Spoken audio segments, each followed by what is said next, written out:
Jai Sapaikar Shishi Guru Goranga Deva Giridaju Padapanma Jayastu.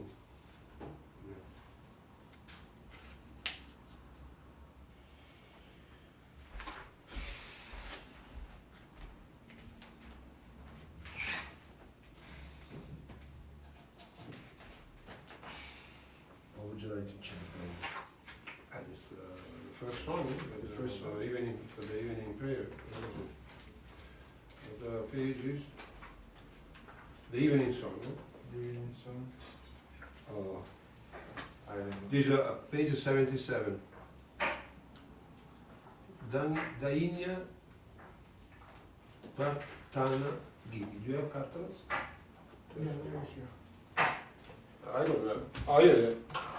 You want to jump? Yeah, jump. Grazie.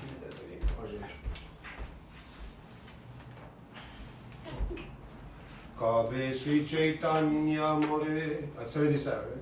Dainya Partana is the one in the back. Kabe Sri Chaitanya. Oh, when will Sri Chaitanya bestow upon me his grace? When will I get shelter of the shade of the holy feet of Vaishnavas? When will I give up the false ego of being an enjoyer? And when will I offer all respect to the sincere devotee of Lord Vishnu? No, we read the translation so we know what we're saying. But when will I submit myself by the feet of the Vaishnava with the cloth of surrender around my neck and with straw between my teeth? I guess that was like a way of showing humility. Yeah, I never understood why the Vaishnavas or the devotees back then would do that. It's a Bengali way of showing humility. You take a piece of straw, you put in your teeth. It's a way of showing what? When you meet somebody, Uh-huh. you take a piece of straw, you put in your teeth. Yeah, it's a way of saying, I'm respecting you, I'm humble. Oh, Humility. okay. So you're not proud. He doesn't think you're proud. Weeping and weeping, when will I submit my sorrowful tale at the feet of the Vaishnava, and when will I seek relief from the fire of material suffering, praying to that Vaishnava for shelter and rest. Upon hearing the tale of my worldly sorrow, that saintly Vaishnava will petition Krishna on my behalf in prayer. Nice. Then satisfied by that Vaishnava prayer, Krishna will be merciful upon this wicked and sinful wretch. But Bhaktivinoda Thakur submits this prayer to the lotus feet of the Vaishnavas. Give me your grace. Give me your grace and accept this lowly soul in your association.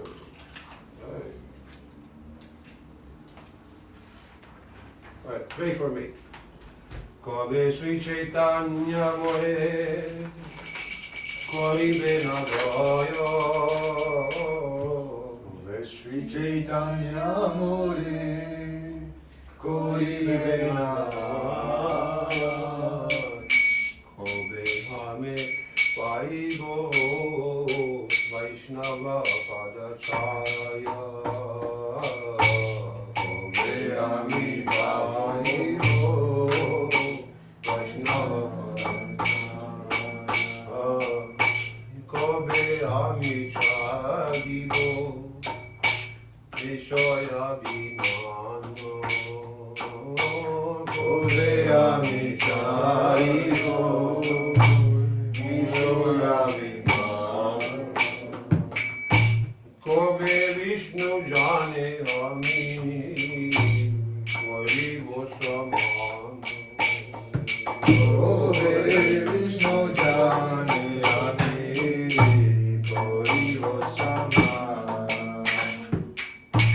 Galavastra Kritanjali Vaishnava Nikate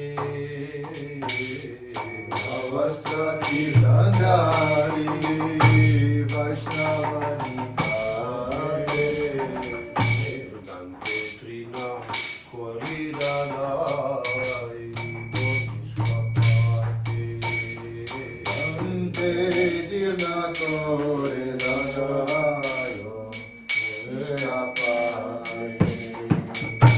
Kadiya Kadiya Jana Nigo dukkha gamo.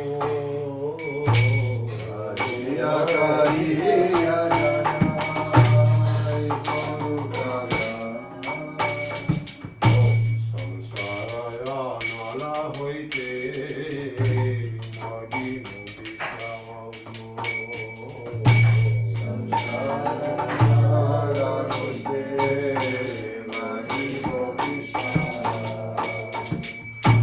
Suniraya mara dukkha Vaishnavata puro.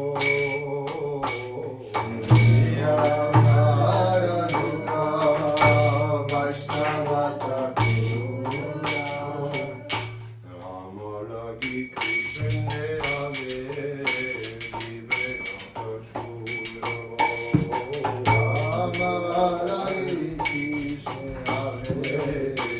Vivenata shuro. Vaishnaveraya vedane Krishna daya mo.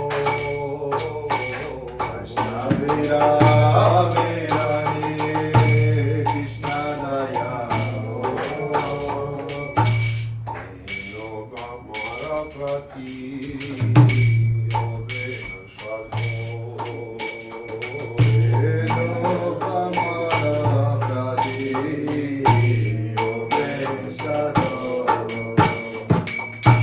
Vinodera nivedano Vaishnava swarani.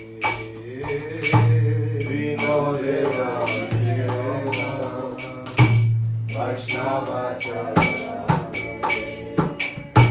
Kripa kori sange koro ei akinchana. Kripa kori sange koro ei akinchana.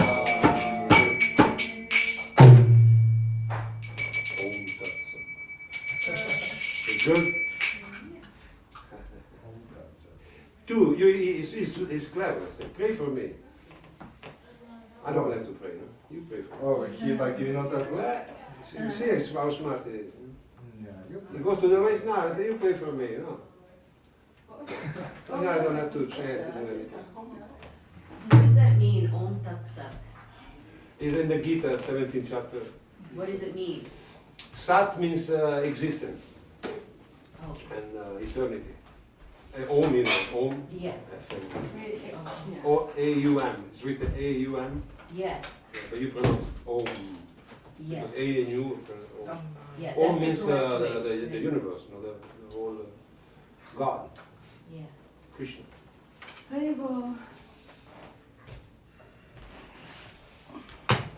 Jai Didi, welcome. Please, you want to sing a song? You want to play the midang, yeah? I can if you want. Please. It's kind of happy. We're not children, you know. Okay. Usually the children, they're actually big on the ground, you know. They broke so many. That's why I know. What is your name? Sybil? Huh? Sybil? Sybil. Yeah. My name's Sri Leka. I usually am here, but I was just away for a few weeks, Yes. so I didn't meet you. Okay, I met you the first day I came. Oh, did you? Were were you going to Italy? I was. Oh, okay, yeah, that's when I met you. Oh, thank you for remembering. Let's sing to me some Vishwadeshwara. What page is that? To me, service version. Yeah, except I don't know what it is. I look on the index with the T, right? Tumi. S-T-T-T. Well, 190. 190. 190. How are you doing? You? Oh, I'm good. I'm just twisting this out this way so I can have my leg up. Oh, really? It's better. Wait, let me ask you. It's okay, it's okay. Thank you so much for offering. What do you want to do? Like, I'm just gonna do it like that, right? Yeah, right, that's right. perfect. Oh, perfect. Yeah, thank you so much. That's why we have those benches. Yes, yeah. Thank you. The moment finally came. I know, right? I fell asleep. Yeah. Okay, 190, 190 is that right? What is your whole name? Mine, Yeah, Anna Leah Rosen. oh, it's Anna. Okay, Just because Anna. Huh? Just Anna. I thought it was another, because someone else, also was contacting me, but her name was Susanna. And I thought, oh, is that Anna? Oh, So yeah. no, it's Yeah. just, you're just Anna. Yes, it's just. Tumi Sarveshwareshwara Rajendra Kumara Tumi Sarveshwareshwara Rajendra Kumara Jaya Vise Sridhana Samara Kumara Jaya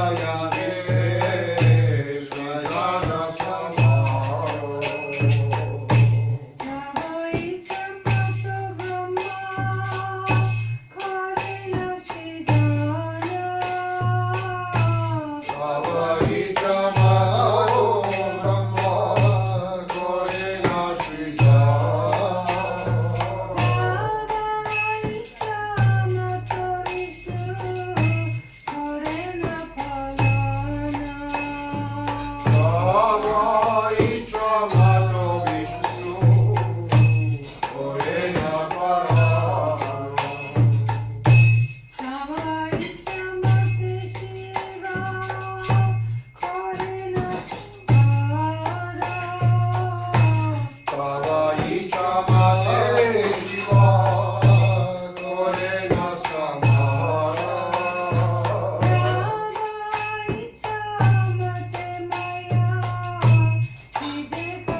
wonderful for me. O youthful son of the king of Raja, you are the Lord of all lords. According to your will, creation and destruction take place in the universe. According to your desire, Lord Brahma creates, and according to your desire, Lord Vishnu maintains. According to your will, Lord Shiva destroys. According to your will, Maya constructs the prison house of this world. According to your will, the living beings take birth and die. And according to your will, they will meet with prosperity and live happiness and sorrow. The tiny soul bound up by Maya vainly struggles in the fires of your desire. Without your sanction, the soul is unable to do anything. You are my only protector and maintainer. Except for your lotus feet, there is no other hope for me. No longer confident of my own strength and endeavor, I have become solely dependent on your will. Bro, it's your turn. Bhakti Vinod is most poor, and his pride has been leveled. Now, in accordance with your will, he lives and dies. Any questions about the song? How can we live according to the Lord's will? This is, huh? How? Can we live? Bhakti Vinod Thakur is saying, according to your will, and now accordance with your will, he lives and dies. So we don't have any free will? Well, he's choosing to do that. Bhakti Vinod Thakur is choosing to live according to the will of the Lord. So we have that choice, certainly. And we need to, we've tried everything else. And it doesn't, right? We try to make it all happen according to, I gotta have it like this and this and that. According to us. Huh? Everything can happen according to us. According to our will. Yeah. Independent of the Lord's will, we want to make things the way I want it for my purposes. But that leads us into an ocean of misunderstanding. Because the Lord's will is reality and truth. From analysis, you take analysis of any kind, and you have to conclude that the highest truth is the will of the Lord. That's what truth is. And when we try to act independently and just think, oh no, it has to happen this way, it has to happen that way, and this and that, we just get into an ocean of insanity, actually. And it's very, very painful. So when someone realizes, oh, this is very, very painful, he can become, hello, this is Shakti Devi, Dandavat.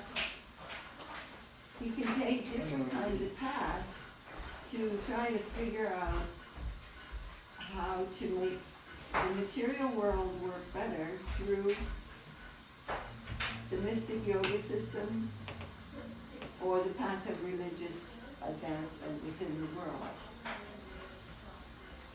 But that's also temporary. The results of all these things are temporary. How are you doing, Didi? Yeah. So if he's really intelligent, he's going to start looking for something which is the absolute position. And this song is about that, but it's very, very profound. And this is our practicing life, really. This is what Bhakti Yoga is actually about. Shh. Come on, guys, pay attention. Oh my God, I know. I'm going to be testing you in the kitchen, Mr. Damodar. Yeah. So the last verse here say, now in accordance with your will, but lives and dies. So what is the will of the Lord? It's what's happening. Whatever is happening, that's his will. Guru Maharaj said, if there's a vine and the breeze is blowing and some leaf is going this way or this way, that's his will. You can't name something that's not in the will of the Lord. What would that be? How would that exist? There's really nothing outside of his will. So when we're practicing religion, we want the Lord to just sit in the temple or the church and behave himself and give me stuff, make things work for me. It's not a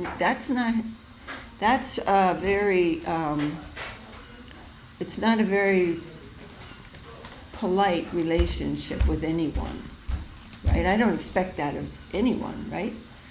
Hey, you just sit there, and if I need something from you, I'll let you know. Who acts like that?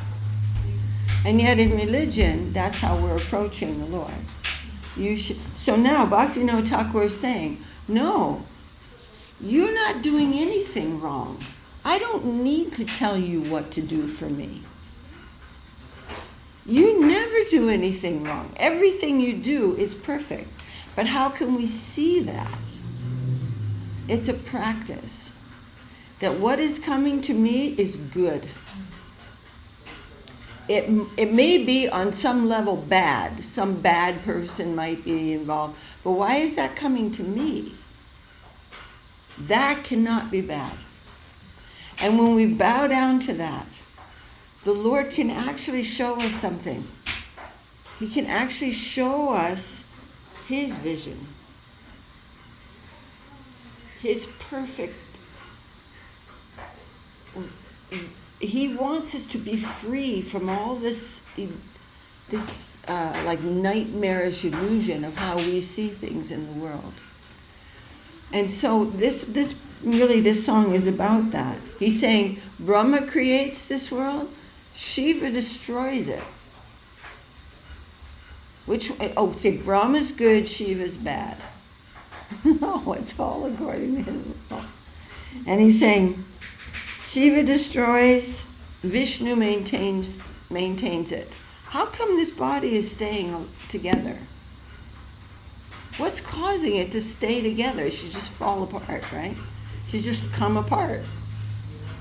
That potency is Lord Vishnu. He maintains. And then, when that's done, Lord Shiva destroys. And by your will, this prison house exists. What? That's bad, right? The material world is a bad place. So how could God make the material world? The material world is not, there is no bad. It's a place where it's a plane of consciousness where I can pretend to be the center of existence. Why does he give us that? Because it's our will to have that. And he wants us to come to him through our own desire.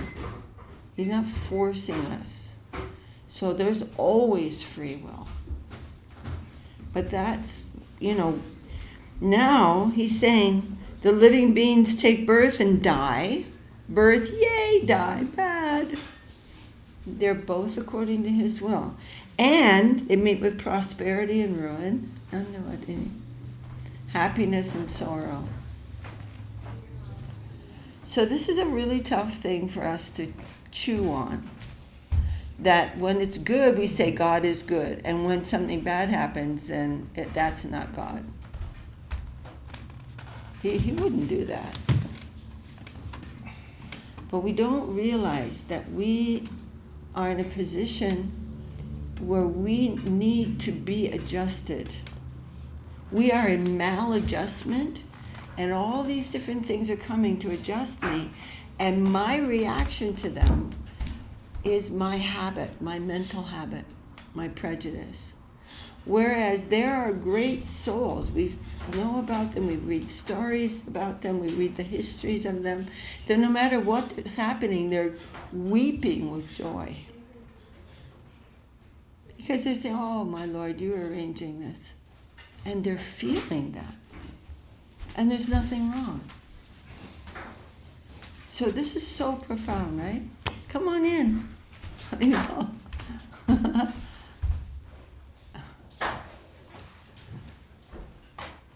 Anyways, I just really love this song because, and then the tiny soul bound up by Maya vainly struggles in the fetters of worldly desire.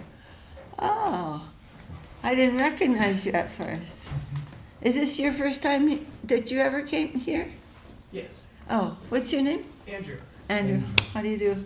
I thought you were going to be French. I got one of those accents in my back pocket. I only pull them on special occasions. Do you have purple socks? I like 'em. Thank you. It's because I'm a big deal.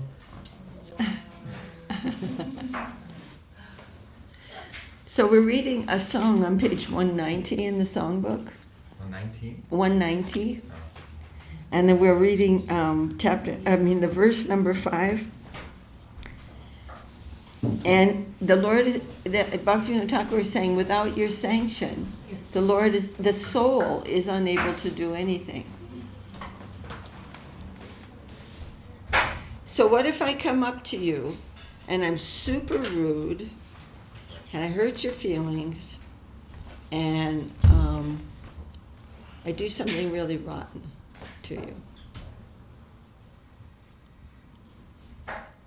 I can't do that to you without the Lord's sanction. I may want to, but it won't happen. So what does that mean for you? It means something is coming to adjust me that I didn't even know needed adjusting. Not that I'm going to use that as an excuse. I'm just kidding. I mean, I'm never going to do that. But I'm just saying, this is how deep this process is. We have to see that nothing can come to me unless it is Krishna's sanction. There's no independent element anywhere. What would be independent of the will of the Lord? How would it exist? That's why I feel like there isn't free will, which is a tricky thing to talk about because there is and there isn't at the same time. It's like all the choices you ever make are only possible based on all the things that have already happened to you, like all the people you've met, and those things are completely random and totally the Lord's will. So it's like your choices are almost forced. Right, in a way. And you can choose to do something other than you normally would, but at the same time, other things also led up to you making that choice. Exactly. And it's a super good point. So, in human life, now we know there's so many species of life, right? But these are all levels of consciousness, and they produce some form. In the heavenly zones of existence, everyone is forced to enjoy themselves. It's just happening, and it's overwhelming. And in the lower planetary systems, or in the lower planes of consciousness, you're forced to suffer. And there's not much else you can think about. In human consciousness, there is a potential for free will to actually come out. But that needs some knowledge. Some souls who have been practicing this for a long time will automatically be looking for finding spiritual life, for finding absolute reality and coming into synergy with that in loving. But for most of us, some divine intervention in this life, that has always been divine intervention to begin that process. But we can awaken the actual free will. And that manifests by deciding, do I want to hang out in this plane of illusion anymore? Or do I want to start making some progress? That's where free will, and you can feel that. You can feel your will working in the plane of surrender. I am not cooperating with this, not going to happen. or yes, my Lord, this is good for me, and let me see through surrender what it is you're trying to change, to show me about my illusion. And it happens in a way that you could never figure out for yourself. That's where the free will comes out. Not in the mental plane, not in the plane of decisions within mundanity, but in the real decision. Do I want to approach him in love, or do I want to stay in this nonsense situation? And that requires some good association. It requires some knowledge, some practice, and some sanction, and some blessing from a saint. Then that begins to awaken. Like you have, many conversations of someone, we know someone coming here and going, this is all crazy, I'm never coming back here again, and come back. Let me tell you something, this is, because of that, then you talk, okay. And then after a year or two, it's like, oh man, I love this, I want this. But it takes some time to awaken that potential for actually making a real progress in life. Otherwise, what happens in life? Nothing. There's just a whole lot of noise for nothing. And taking and doing all kinds of stuff we don't even know what we're doing, or what the universal laws are, or how that's going to come back to me in the future. We're just stumbling around in the dark. I mean, there are some scriptural things about that and on all different kinds of levels, but that's what free will is. The free will that brought us here in the first place. That there's a position where I can go and serve. Or you can go here and be served. And we weren't the brightest buttons in the box. But none of it's the Lord's fault. Every single situation I get into is come to help me. And we can't blame him that I need help. He's only trying to fix what I broke. I made the necessity for my own rectification. And he's simply helping me. He's never done anything wrong. So that verse, that ancient verse spoken by Lord Brahma, is that Tate nukampam sushmikshimano gunjane vatmakutam vipakam vidvagva purbir vidiran namaste jiveti o mukti pade sadayabak. And that means this situation that I'm in right now, evatma kritam. Eva means definitely, certainly. And atma kritam means I did it. I did it. I'm responsible for the suffering that I'm feeling. No one else is, there's no mistake, there's no bug in the code. Eva atma kritam. And then I bow down to that. And I say, yes, my Lord, this is good for me. And we all can experience a change in the angle of vision that comes from that we could never have arranged for ourselves. Never. We have no idea what it is to not be crazy. A crazy person can't cure himself. But Krishna can cure us. He knows our disease and he wants what's better for us, best for us, more than we want it, and he knows what's best for us more than we know it. And then the free will starts to awaken. Then you feel freedom. Start to feel freedom. And now we're chained up, like you said, oh, well, it's just because of this. Where they're, yeah, I'm just, I gotta be me. What the hell is that? Me? I used to see that and I'm like, I'm not sure what that means, which goofiness is me? The one that thinks that they're the body, when you know that body's going to be eaten by worms someday? Is that the goofiness that's me? Or the mind? My mind is telling me, who's saying my mind? What is the conscious principle? Who am I? So in the Bhagavatam it says the human consciousness begins with that question, who am I? You can get a human body, but human consciousness develops through association. And then you start going, yeah, I don't actually know who I am. And I don't know why I'm suffering. Why do I keep suffering? Is that all there is? Is that what life is for? Just suffering? What happens when this body's gone? What happens to me? Who am I? That's human consciousness. But maybe many have human bodies and no human consciousness.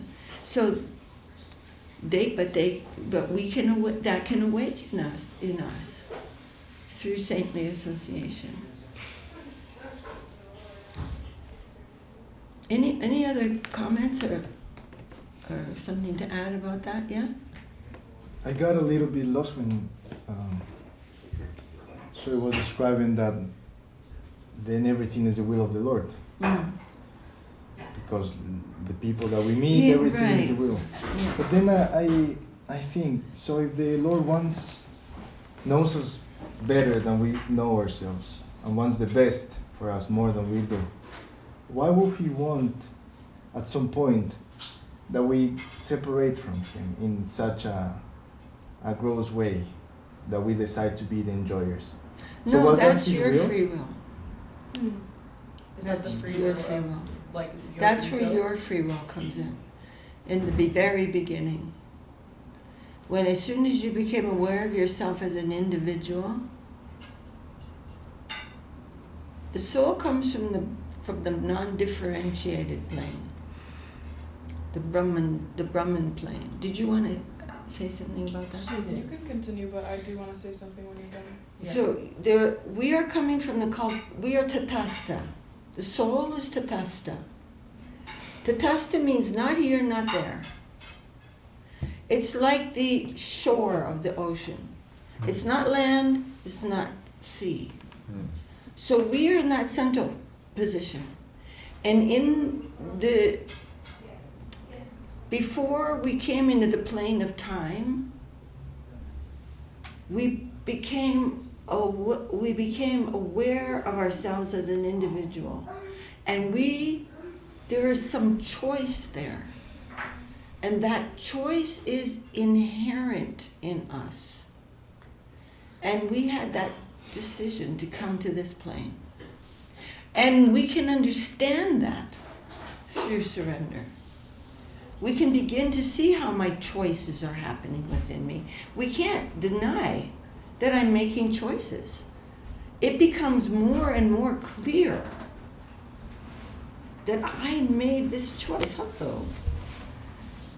It becomes more and more clear. Now it's all, I don't know, a little big blur of whatever going on in the mind. But when we begin to come to the opportunity of coming into synergy with the flow, the current of sweetness of divine will, we can start saying, you know what, I don't really want to do that. I think I'd like to be in charge a little longer. We can start seeing that original will within ourselves. Is that kind of clear? But we don't see that now.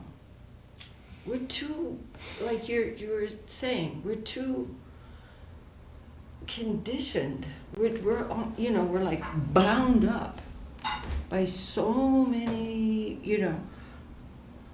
false decisions from the past, all these decisions of how I'm going to make things work in this world. I'm going to make it by being aggressive. No, I'm going to make it by being meek, because that didn't work out. No, I'm going to make it by being very intellectual.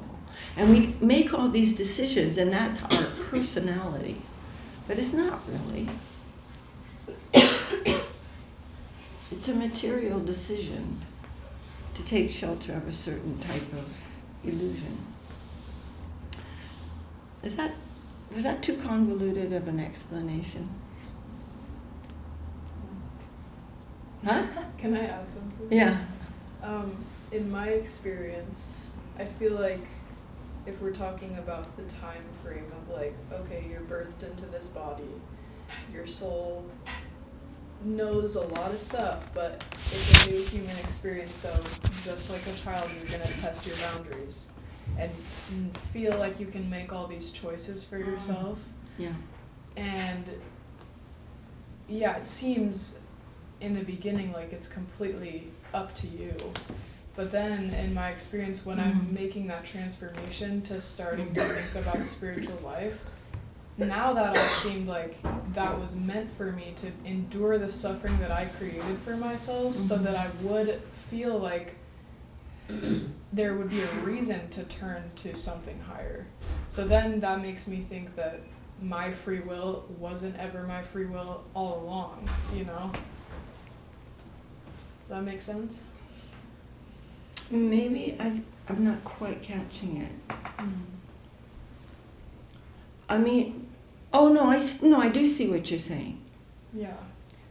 The reactions to our activities, like say I do something like super, super, super selfish. Like I just don't care, I'm going to steal this guy's stuff, I'm going to, whatever happens, what happens in the world.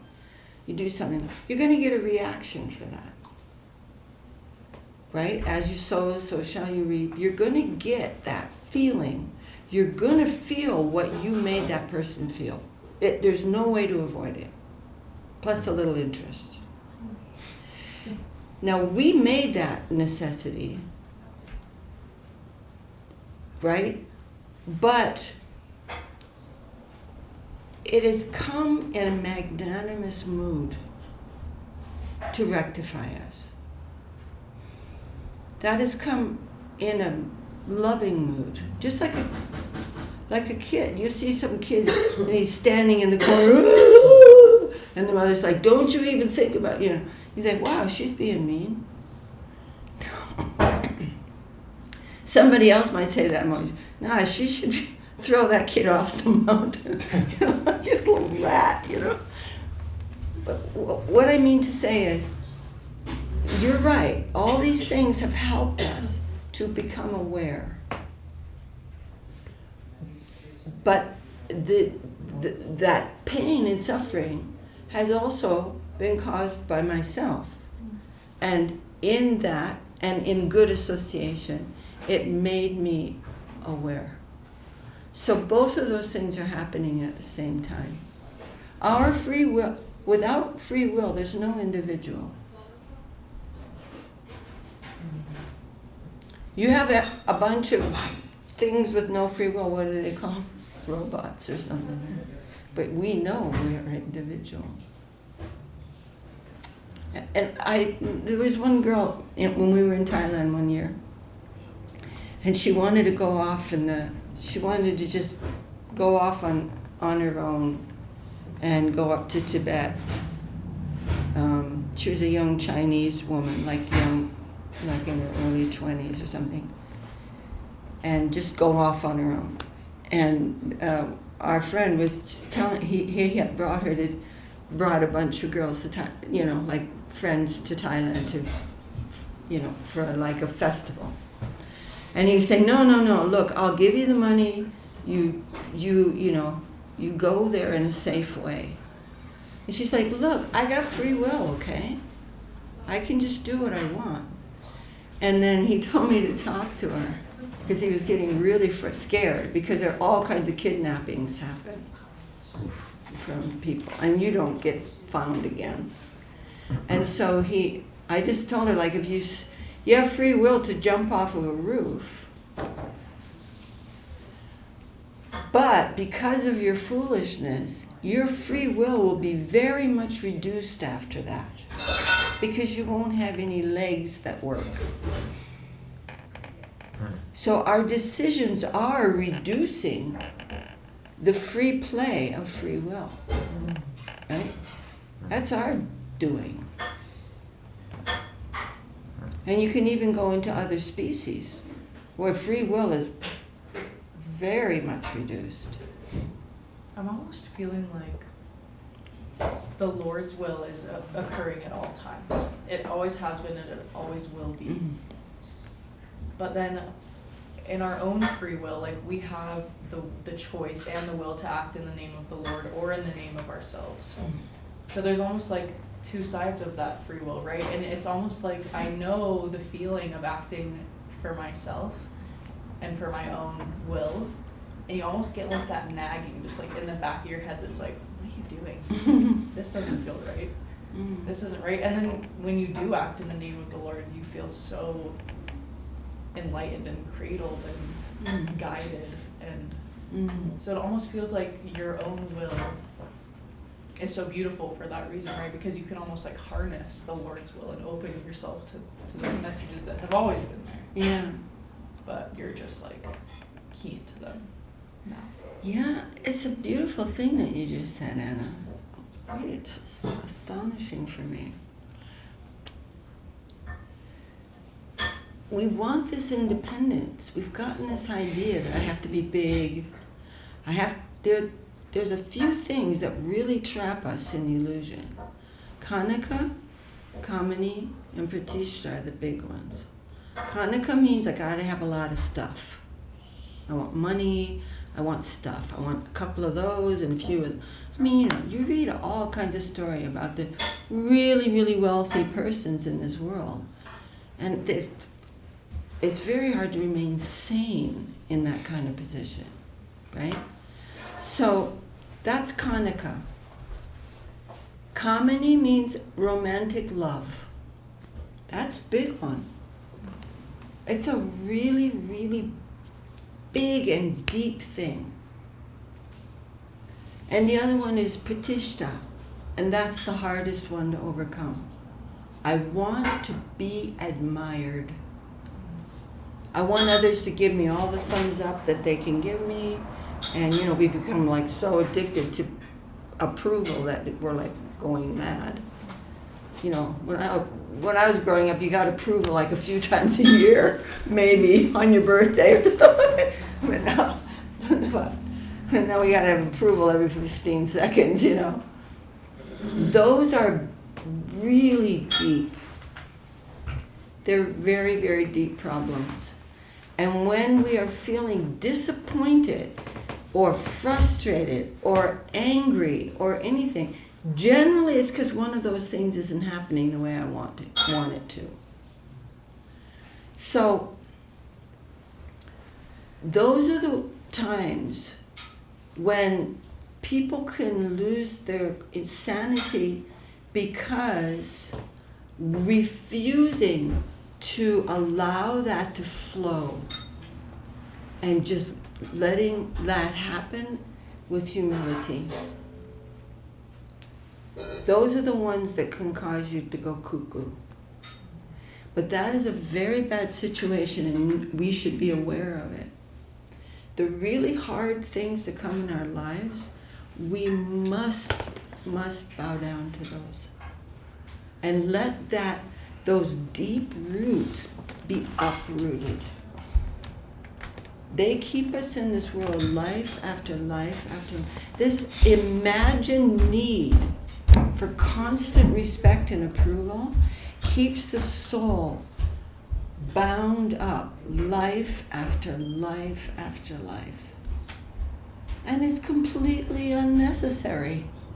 There's no joy in it at all. None. It doesn't have any substance. But it's very difficult to overcome it. Even the yogis who are sitting in the Himalaya for lifetimes, like And in previous lives, previous ages in the cycle, in these huge cycles of time and the ages, you know, people live in the one age, humans live for 100,000 years. And the process for spiritual progress in that age is meditation. And every person would spend the first 10,000 years of life meditating. I mean, like in the ocean. Because you don't need to really breathe in the Satya Yuga. Or eat. But that, even after that, the need for prestige won't leave you. Or when you develop mystic powers, mysticism. You know, there's the eightfold mystic powers. You know, walking on water is one of them. Being light, very light. Becoming extremely small. Becoming really big. Or traveling at the speed of the mind. All these things are mystic perfections, but there's always the necessity of prestige. And it's not spiritual. That person will still have to take birth because we still don't know who we are.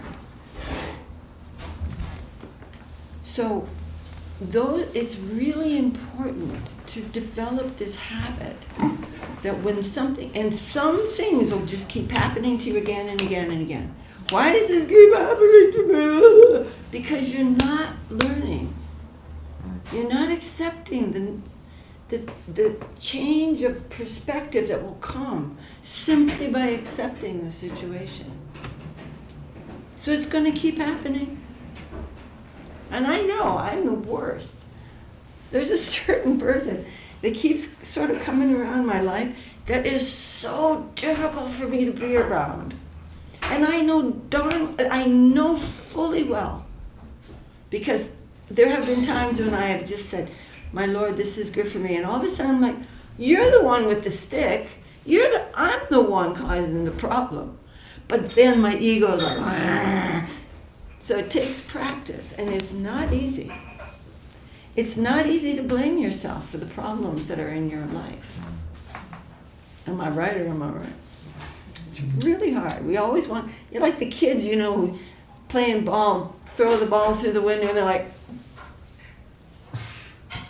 more than me. We're doing that all day long. It's not my fault. Then where's the solution? I have this person we knew that used to come to this temple for a long time ago, but they moved now. But he was he was an alcoholic for a long, long time. And used to go to AA meetings, and he told us about it. He said, the first thing you have to do is admit you're an alcoholic. The first thing I have to do is admit that whatever's happening that I don't like is my own fault. It's coming to rectify me. Then there's the solution. Then you can actually get better. So humility is the first limb of surrender. There's 6 limbs of surrender. Humility, tolerance, dainya, atmanivedana, self-giving. Goptutve varanam is the most important one. That means seeing the Lord as my guardian at all times. Nothing bad can come from him. He's got it all. You know, it's like we have this tiny little boat, and we're in this infinite ocean. But we can remember that the captains of the ship control the wind, control the clouds, control the current, and have all facility. The Guru and Krishna. I'm not the captain of my own ship. So that Goptutve Varanam, Krishna is my guardian. He's never abandoned me. He's never abandoned me. I'm the one who abandoned.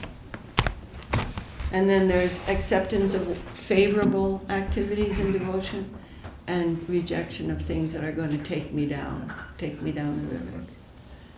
Oh, gosh, As soon as he said, never abandons, that fell. sorry about that. I'm sorry, my lord. He's We're leaving, trying. he's leaving. No, I'm just, no, that's not, It's a lie. no, it's our fault because we're trying a new system for these beautiful pictures that we put behind. And we're trying to hold them up, but it's not really working, so this is our mistake, but anyhow, we're trying to get it better. So anybody else want to make a comment about any of this?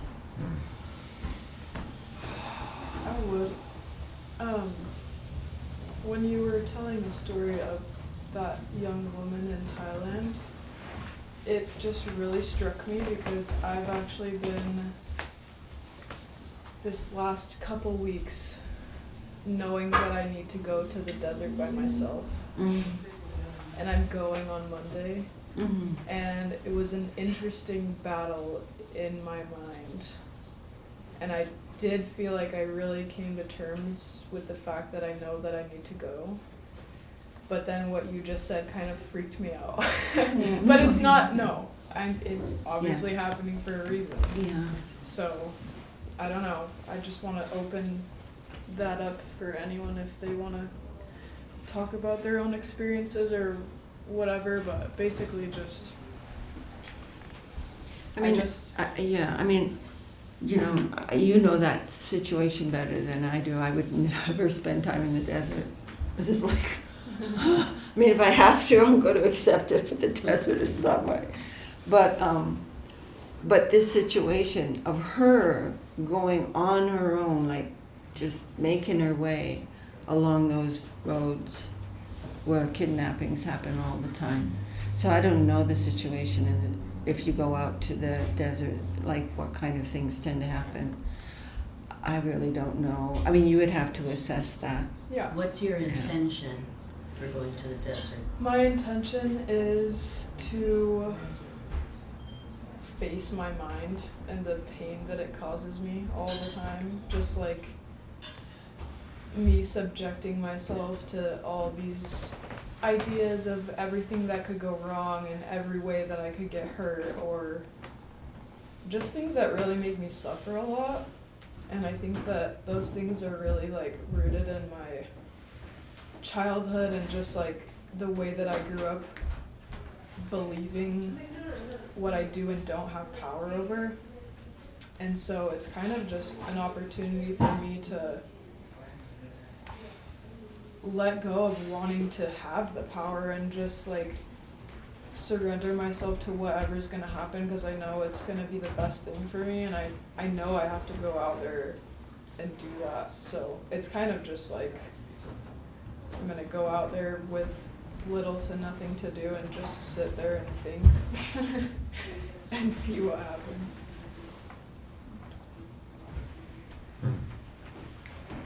I'm not surprised that you would find that resistance in trying to approach something like that. Yeah, definitely. And I've been camping many, many times, but it's a very different thing to go alone. And I'm really excited, but I also know that my mind gets a hold of me very easily when it comes up with things to be afraid of. So One thing is you can fit. This is just my own little feedback that has maybe nothing to do with that, but from what's your decision is, but you can face those things without having to go anywhere. When they come up, you could just accept it. Just go, somehow or other, my situation. I mean, I'm not saying that would be better for you, but it is true. You can be in the middle of any situation and be accepting that this tendency to be overcome by fear, it's your grace. The suffering that I'm feeling right now, it's good for me. And then that can change right in the middle of Smith's Marketplace. Totally. No, and I've been in deep practice with that in a lot of situations that used to cause me fear just on a daily basis, and I feel like I've really managed to understand how to handle those everyday, grocery store, wherever I'm at. But I feel like outside in the wilderness is where I feel the most safe and the most at peace and the closest to God and spirit. And it's just so interesting that when I'm with friends, there's not a care in the world. I feel super confident. I don't almost ever feel scared. But I know that definitely will be put on its head when I'm not there alone. But that doesn't remove the fact that I feel the safest outside than I have. And so it's just gonna be an opportunity for me to feel out like what is even different about that. Yeah, and the situation may bring lessons to you through surrender that you can't foresee. I mean, mostly those lessons we can't foresee because we've never been there before, but yeah. I mean, I get that. I go up to the mountains a lot. And it's just, I don't know, just to be walking along beside a river, or it's, we can begin to see the environment very, very differently. Nothing material will add up to something spiritual. But when we start to begin to meditate on the fact that the whole animation is actually for the Lord and conscious of that, it's only I who am seeing the shadow of that. I'm living in a shadow. It's called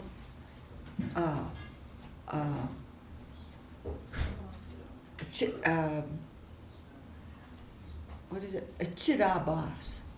Chid means consciousness, abbas means shadow. When we come into the exploiting mentality, we are not actually seeing reality as it is. We're seeing a shadow. And I give this example all the time. If I'm friendly with you just because you've got some money in your pocket, I can't see you. As an exploiter, you can't know anyone, really. So the whole environment is actually divine. But it's easier for me now at this point, when I'm up in the canyons or something like that, and I see something beautiful. Oh wow, that's beautiful! And I'm trying to enjoy and take some pictures. It's not enjoyment at all. It's so foreign to me, so far away from me. But when I remember and consciously, this is actually for you, my Lord, you can begin to see consciousness around you. And it's divine, and it's made of something higher than you're made out of. That's reality. And full of affection. So, Jai, so, yeah, and I find that easier when I'm kind of walking, and that's why traditionally, it's not necessary, but it is helpful sometimes. Traditionally, there has been that yogis and persons who were pursuing spiritual life would be out in nature because it's in the mode of goodness. It makes the mind peaceful. It's a relative thing, but I also find it easier, and I find it very, at this point, very favorable for that kind of meditation. Anyway, that's a big spiel, but I do find that, for sure. I've had some wonderful feelings in these mountains. I mean, and why not? Because the divine animation is always trying to help us. There's no doubt about it. Everything is friendly and conscious. But we are seeing unconscious. That's called Maya. if we see anything and we think it's not in relation to the Lord, that's called illusion, because everything's in relation to the Lord. And the highest yoga given in the yoga scriptures is to see that in a mood of devotion. That what can I do? How can I serve? How can I bring my little offering? I have some small offering. How can I bring it? That is our relationship with reality. And very sweet. And for us to say, oh, I got to get out of this world sucks, this is bad, that's wrong. It's not the world's fault that I'm so crazy.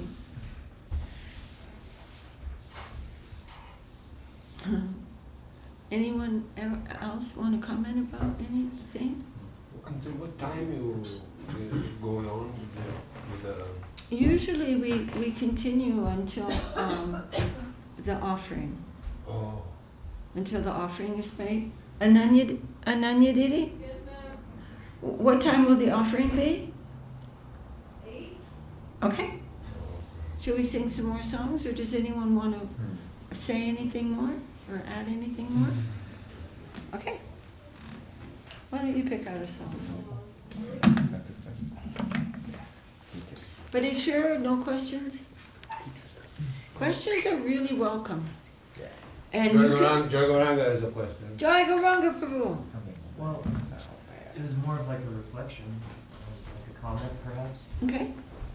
You know, a lot of the time we blame our environment and everything else on, you know, perhaps some people might not believe in God because they see so many things happening that are wrong. Mm-hmm.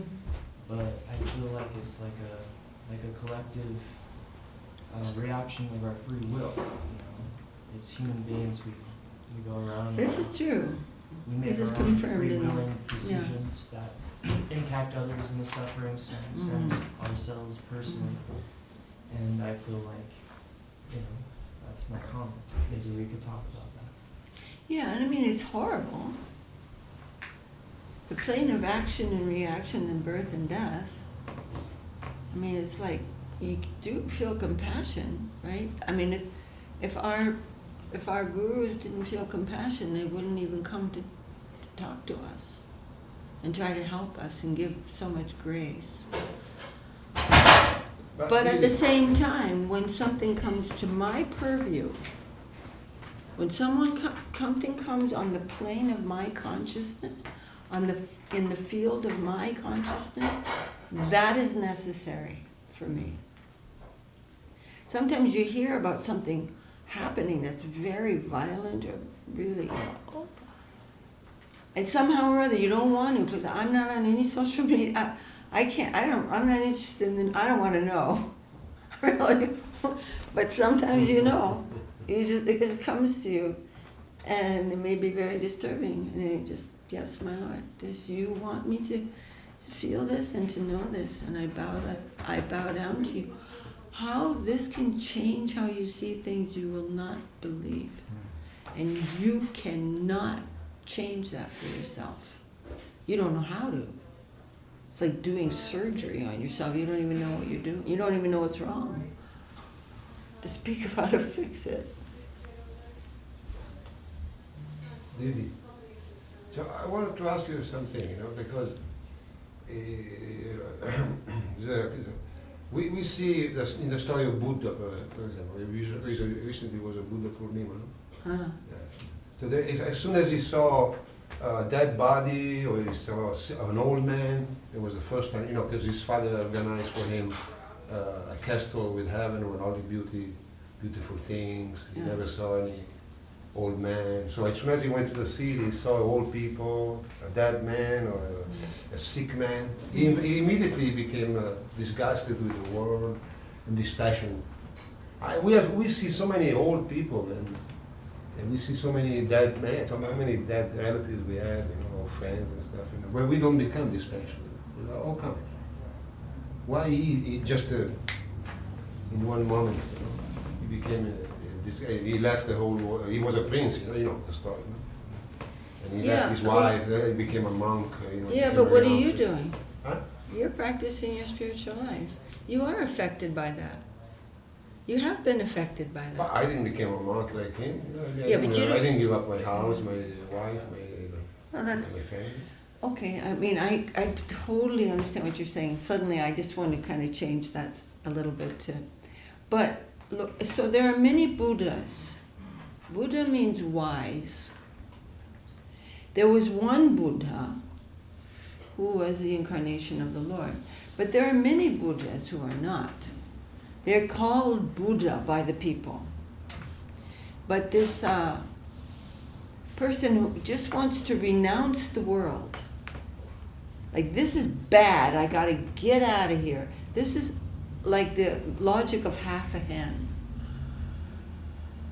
You know?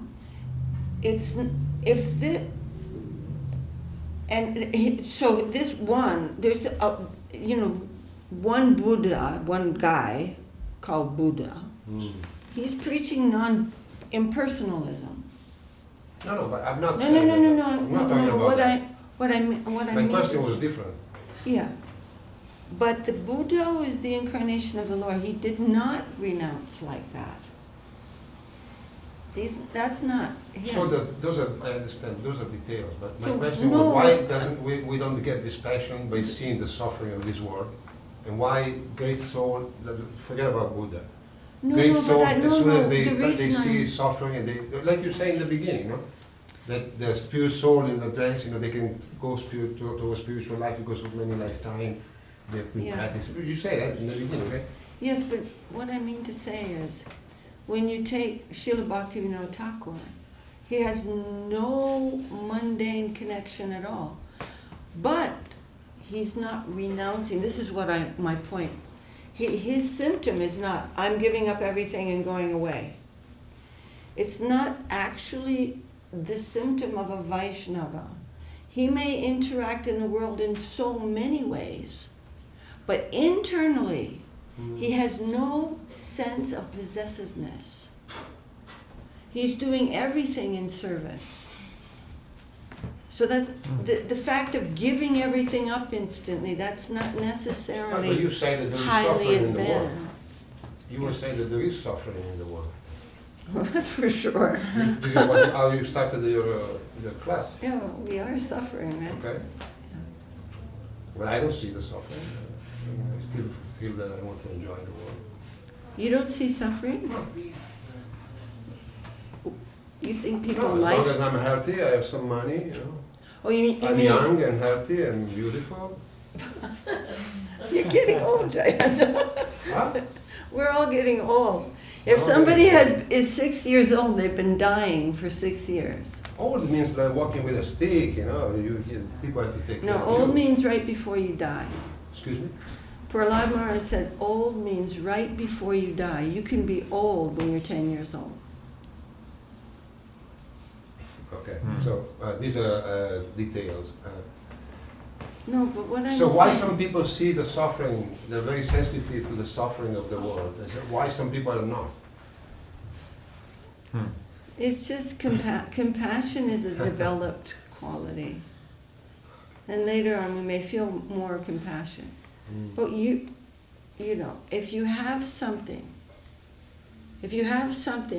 that you can give to someone, that they will come out of the plane of birth and death, and you know there's so much suffering, then you're going to want to give that to help. But to discuss like death and there's no solution, it seems morbid. You say, what are you talking about death? That's just morbid. What are you, like a goth or something? Yeah, it happens to others, it doesn't happen to me.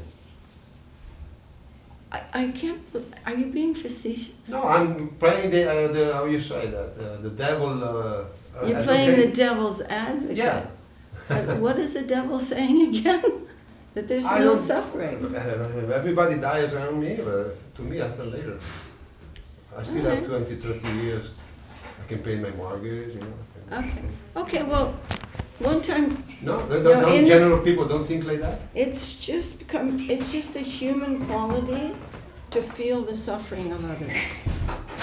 So again, we can have a human body, but we haven't come to human consciousness yet. Right. It's a human quality to feel compassion. That's one of the symptoms of human consciousness. Right. That when you see someone suffering, you feel that suffering and you want to help. That's a quality of a human being. But how you're going to help, there's much gradation about that. What kind of permanent solution, temporary solution, or in the name of help, you're actually piling more karma on your head. You can, in the name of help, actually be making the situation worse. So we have to discuss what is real help and really discuss it and understand that and try to get that for myself and help others with that. That's clear, right? In the name of help, you can actually be helping someone become more entangled in karma if we don't know anything about what real help is. Like you go, oh, this guy's a drunk and he has no money, I'll give him some alcohol.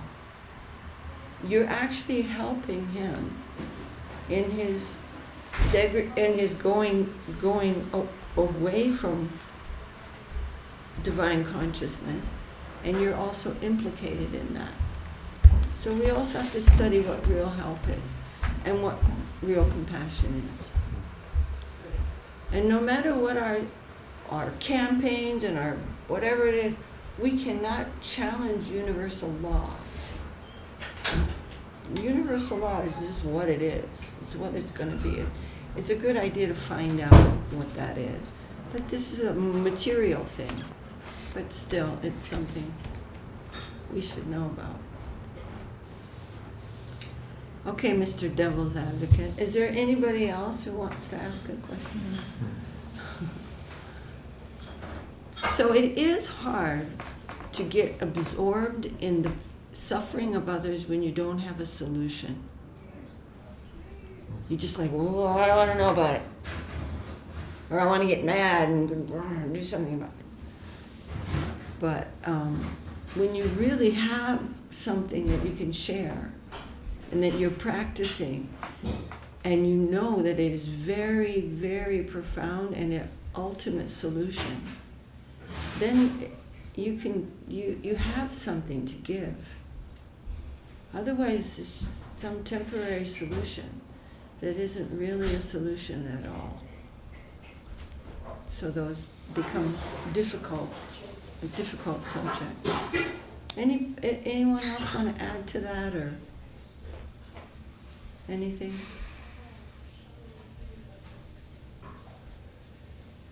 And there's some compassion that goes on to the level of lamentation. That's also unhealthy. It's true that our karma that we are all experiencing, as you said, as a group or individually, it is necessary for us. So knowing that, though, doesn't mean we become indifferent. It means we want to give the actual solution. Like if somebody's drowning in the ocean, you don't just throw them, a pair of Prada shoes and, we have to give a real solution.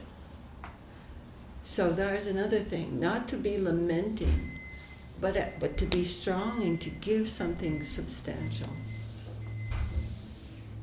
A lot of talking. Are we getting real tired? So maybe we should sing one more song. Did you want to sing something?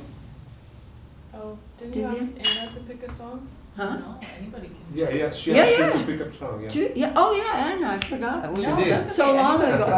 I know. No, Anna, please. Choose some. I chose Avatar Sara. Oh. Okay, What that's page it would be? 136. 136. Sure. Wonderful.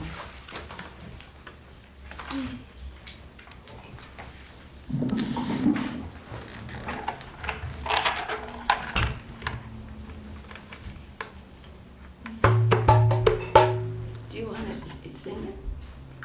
Oh my goodness. I'm I'll sure you can. I can sing One of these days you're One gonna of have these days I will. Yeah. But I could with you. So we could too. We could all three of us sing the leading chant. You wanna? Yeah. Okay, will you remind me how the second line tune goes? Because I know the first one, but... Que non facilitare. So was the first, I'll just sing one verse. Yeah, please. Avatara Sara Koravatara Que non facilitare Kore nire basa Che lona piasa Apanakarama pere. Chili flakes. Is that the tune you were thinking of? Yeah. Okay, let's do it. Yeah. Can we sing it with you? You choose the key though. Okay, I want all three of us to sing together. Though. Yeah. Okay. Alright. Gotta ease me into it. Yeah. Okay. You start us out. You start us out. Okay, good. Okay, that wasn't a good key for me though. Okay. Avatara Sara Kora Avatara.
Hare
incarnation of Sri Gaura is the most excellent of all incarnations. Why haven't I worshipped him? It is as if I was surrounded by water, but denied myself a drink, returning to my own fruitive activity. I chewed the thorns of the tree of worldly life and considered the blood that flowed through my mouth to be nectar. When offered the fruits of the wish-fulfilling tree of ecstatic love of Lord Gauranga, I rejected them, thinking them to be poison. Goes with this. This. Doesn't matter. Desires of smelling a sweet scent. I sniffed at what I thought to be a fragrant flower. Alas, that flower was odorless like the palasha flower, and instead an insect flew up my nose and bit me. Thinking material life to be sweet like sugar cane, I tried to taste its nectar. Instead, it was like chewing dry wood. In this way, all my attempts at enjoyment were false. Admitting defeat, Jai Sri Sri Guru Chandra Jai Gira Ji. Admitting defeat, wasted and worn out, I await the snake of death. Declaring it to be cool and soothing, I have embraced the fire of material life, only to suffer intense misery as if struck by lightning. Worshipping my family and my material life, I forgot Lord Gauranga, and I didn't listen to the instructions of the saints. Now in my final days, I realize I have died twice. For not only am I leaving the mortal body, but I am also dead while living, having wasted my life in material indulgence. There you go. Anybody want to make a comment on any of those verses? Alright, shall we sing another song? Who wants to choose? How about 222? Huh? How about 222? 222? 222? You want to lead that one, Prabhu? Okay. I will try. Prabhu tava parajuge Murani Vedana Prabhu tava parajuge Murani Vedana Nahi magi deho sukha Vidyadana jana Nahi magi deho sukha Vidyadana jana Nahi magi svarga yaro Moksha nahi magi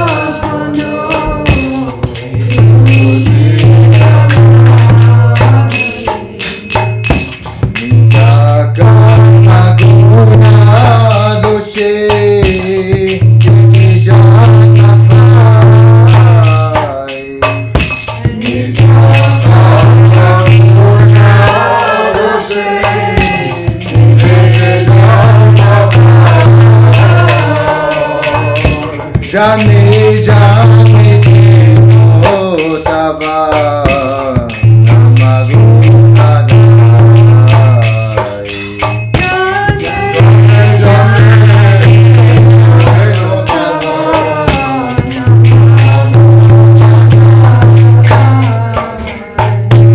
Ei madrasa mama tumhara chara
O Lord, this is my humble submission at your lotus feet. I do not ask from you sensual pleasure, learning, wealth, or followers. I do not beg for residence on the celestial planes, nor do I wish liberation from this consciousness, nor do I pray for the attainment of enemies. Whatever birth I may obtain due to the results of my previous worldly activities, I pray that I may see the glories of your holy name birth after birth. This alone is my cherished hope, my aspiration, my prayer at your lotus feet.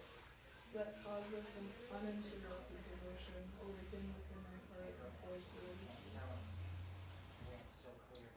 Let me love your lotus feet as much as I now love sense gratification. Transfer my affection from the objects of the senses to your lotus feet. In danger or success, good fortune or disaster, let me remain equipoised, and let my affection for you increase day by the influence of the holy name. Whether I live as a bird or beast, in heaven or in hell, let the humble Bhakti Vinod always cherish devotion to you in his heart or heart. There you go, that's what we were saying. Wherever you live, We're trying. doesn't matter. I'm trying to do that. And it is possible. Umar said for some, death is heavenly. Whatever is the situation in their existence, they're feeling so much sweetness coming. We have to trust the surgeon. Like the surgeon, he's a respected man, but he hurts everybody. Whatever you want, we have, but the cause of that's it's a certain kind of example, but really to understand that the suffering I'm feeling is due to my own self is a very sweet thing. We have to trust that this is good for me. What is coming must be good for me. That nothing can be bad coming from reality. And that, of course, the verse is na danam na janam na sundarim kavidang va jagadisha kamaye mama janmani janmanishvare bhavatad bhakti rahoitukitvaye. O Lord, I have no desires to accumulate wealth. This is the prayer of Mahaprabhu. Followers, beautiful women or men, or salvation. My only prayer is for your causeless devotional service, birth after birth. And we can analyze this prayer ad infinitum. If you analyze all these things that we all want, they don't amount to a hill of beans. But we're so addicted. We're just in a plane of addiction. Addiction means really, really, really, really wanting something that you don't need. And the soul can exist without the body. The body can't exist without the soul, but the soul can exist without the body. Right. Any questions before we finish up for tonight, or anything at all? Comments? No hesitation.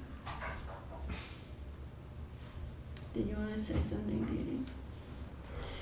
Right. Jai Supadika Shishi Guru Gauri Chandra Jai Gira Juki Jai Shripad Paramahansa Srila Bhakti Sundar Govindadev Goswami Maharaj ki jai. Jai. Jayam Vishnupada Paramahamsa Srila Bhakti Rakak Sridhar Dev Goswami Maharaj ki jai. Jai. Jayam Vishnupada Paramahamsa Srila Bhagavan Bhakti Siddhanta Saraswati Thakur Prabhupada ki jai. Jai. Srimati Tulsi Devi ki jai. Jai. Namacharya Srila Haridas Thakur ki jai. Jai. Kol Kartal ki jai. Jai. Harinam Sankirtan ki jai. Jai.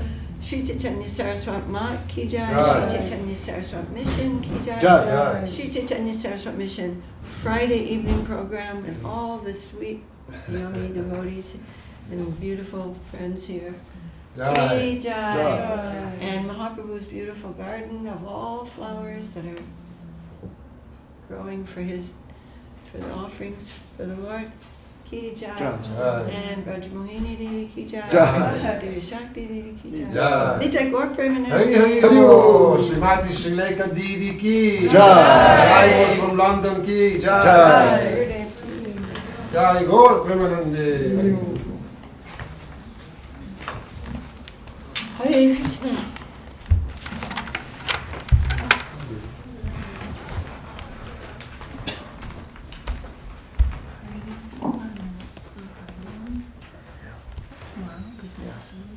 Yeah. Wow, I love this new song. Yeah.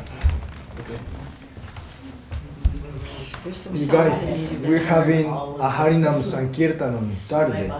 Do you guys know what that is? It's basically on Saturday night downtown.